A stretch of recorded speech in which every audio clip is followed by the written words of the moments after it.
Thierry Henry oo magacaabay laba koox oo Barcelona ka awood badan marka la joogo tartanka Champions League. Halyigii hore ee kooxda Arsenal Thierry Henry ayaa sheegay in kooxdiisii hore ee Barcelona aysan weli u diyaarsaneen inay tartan adag u galaan Champions League xilli ciyaareedkan. Gaar ahaan marka loo eego kooxaha Arsenal iyo Bayern Munich, Barcelona ayaa barbaro la gashay Club Brugge kulankii Champions League ee Arbacadii, iyagoo 3 jeer ka yimid goolo looga hormaray. Natiijadaas ayaa Barca ka dhigtay inay ka dhacdo kaalinta 11aad marka loo eego miiska guud ee tartanka.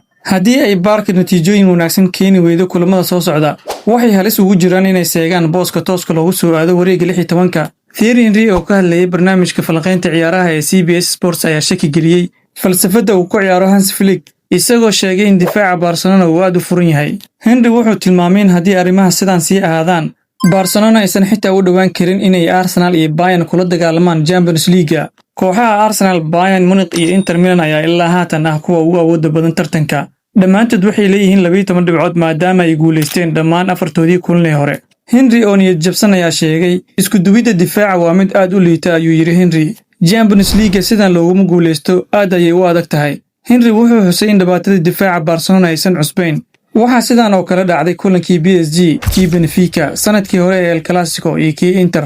Waan ka xanuunsadaa inaan sidan ka iraahdo kooxdii aan u ciyaari jiray, balse runta waa in la sheegaa.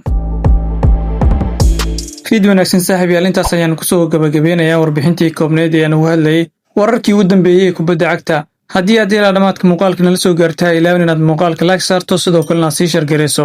Haddii aad nagu cusubtaan nagu soo biir oo ka mid noqo asxaabta nagu xiran. Mahadsanid.